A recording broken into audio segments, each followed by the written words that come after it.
What's going on out there, Spotlight Faithful? It's your main man, Tommy on the spot. I hope everybody is having a great day today. I know that I am having a much better day now that it's the middle of the day than I was earlier this morning when I sat on the road for an excess of 3 hours.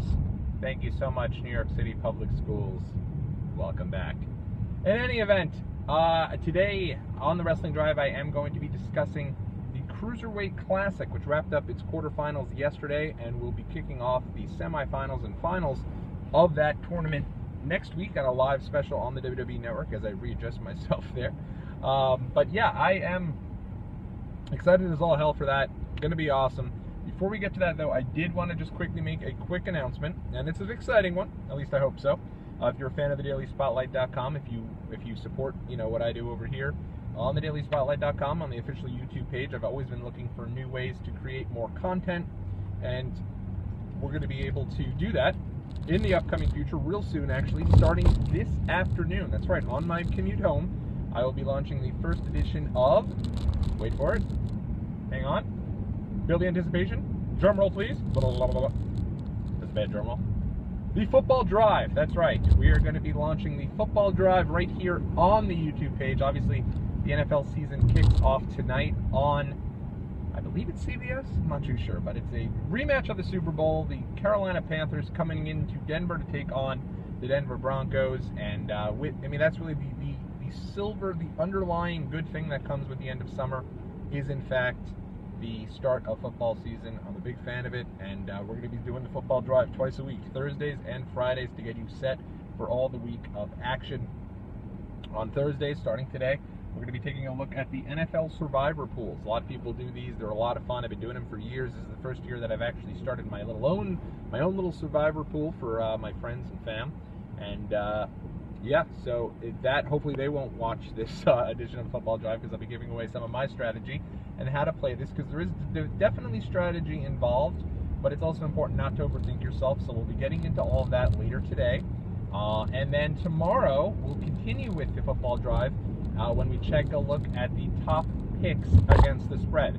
This is something that if you've been following along in the archives or on Twitter at Tommy on the Spot, you can see that A, I do take this very seriously. B, I have a lot of pride in my football picks. And C, honestly, a little pat on the back, if you will. I have had some success in recent years, which I undoubtedly just jinxed myself, and probably will have no success this year, but we'll see. Hopefully we will.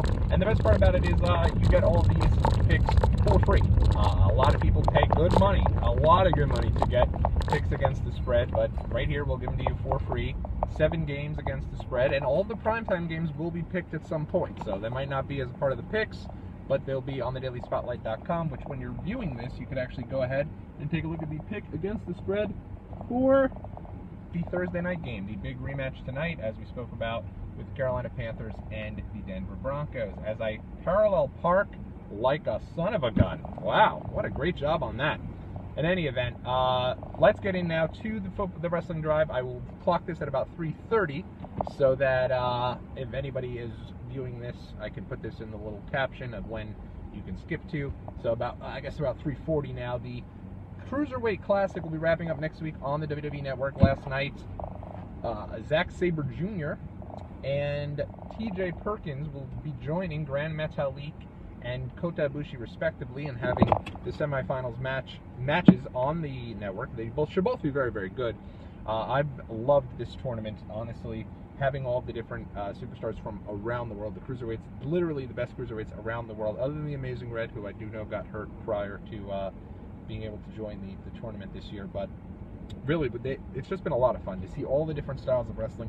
If you are a wrestling fan, even if you don't follow WWE, get on the WWE Network this week, take them up on their free trial, and just binge the hell out of this. Get yourself ready for that final, because it's some of the best wrestling I've seen all year round. I mean, you guys know how much I love the Cedric Alexander and Kota Ibushi match.